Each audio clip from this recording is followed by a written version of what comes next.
All right, guys, it's time for another city update video. I'm a little sick at the moment, so sorry if it's hard to understand, but I'm going to try and get through this. We have been traveling a little bit, but we've also gotten some updates for the city, so I'm excited to show you guys.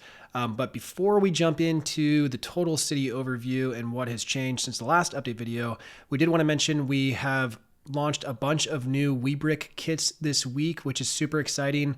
The quality is fantastic. The bricks are amazing. I'm really impressed with how great they've gotten over, especially the last year. I mean, they're almost indistinguishable from actual genuine Lego bricks.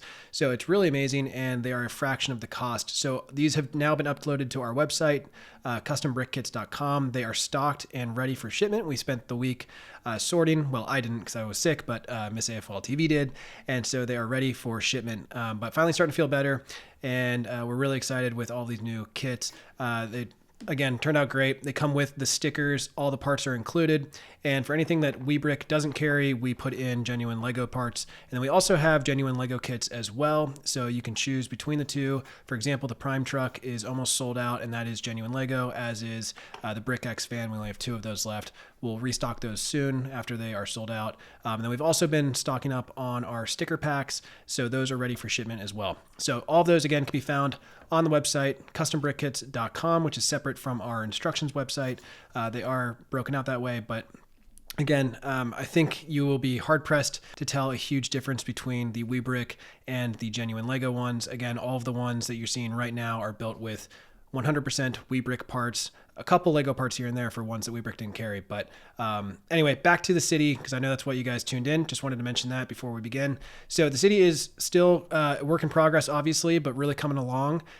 Since the last update, we've been really focused on getting the monorail built, and this has been a little bit more challenging than expected, partially due to the fact that the monorail is so dang expensive online. The track pieces are way more than we anticipated.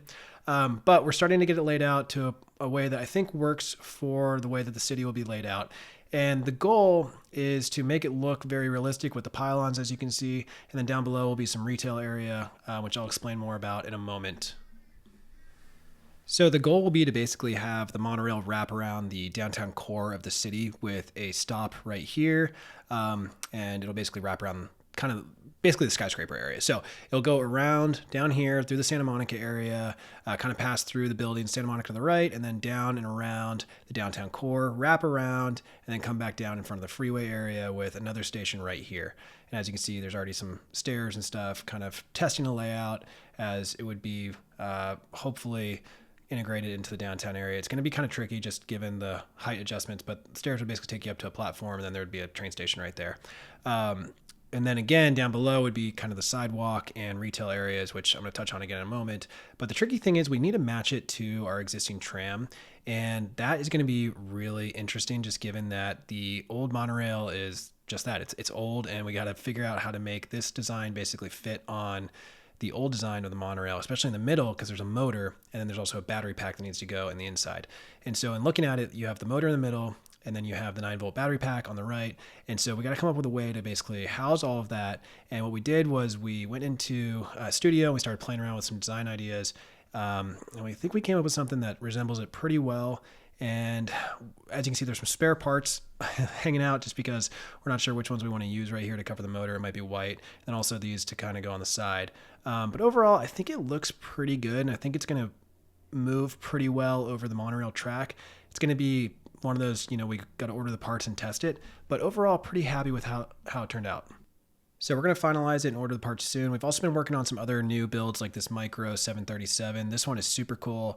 It's kind of part intensive, but I think it looks a lot more realistic than our other builds. So anyway, those are all work in progress, but back to the city. So as you can see, we have made some progress again on the monorail layout.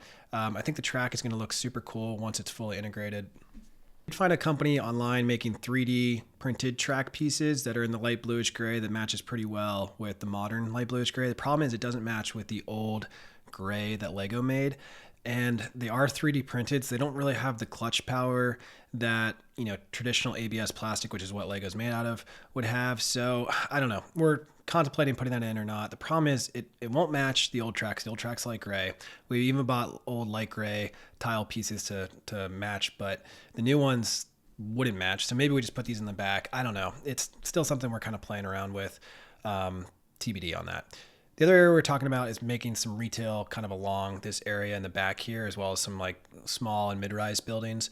That's still a work in progress. So basically, go along right here, and then you'd have the sidewalk underneath the monorail where a lot of minifigs would be walking around, hitting the shops, and then could also walk down to the tram station. I think it'd make for a really lively area. It doesn't obviously exist in LA, but it could really help to liven up the streets in this area. So I think it could be pretty cool. And on top of that, we also came out with or developed a new building that's going to go right where this crane and construction site is. We need to order the parts, but we finally settled on a design that's going to go next to Skyloft. It's another apartment building with retail down below. So I think it'll tie in really well when it's all said and done. And one of the retail stores that we intend to include in it is going to be a Lego store. And we're going to use the tiles that came with the truck that are printed. They look great, and I think it's going to be really cool. So basically that will create a store at the bottom. And so downtown, again, coming along, still a lot to do. Still need to order a lot of parts. It's really expensive, unfortunately, but loving the way it's turning out. Santa Monica is also a focus over the next couple of weeks. We'd really like to get not only the bike lanes and kind of the main walk finished. It's getting there, but obviously there's still a gap where the wood is. And the reason why that's there is because we're going to tie it into the new beach area that has been on our list to do. It's very tedious, and so it'll happen. It's going to need some time. But overall, I mean, everything's starting to look really good in our opinion. There's still some gaps, as you can see if I do the wide view, where there'll be future buildings. And obviously there's some smaller details that we need to kind of clean up and get put back together, as well as add more vehicles. And then the room in general, we just need to organize as well. But if you're looking at it, through the lens of the phone, like it starts to really look like a real city, which is super cool, especially when you do a zoomed in view. It almost looks like cinematic.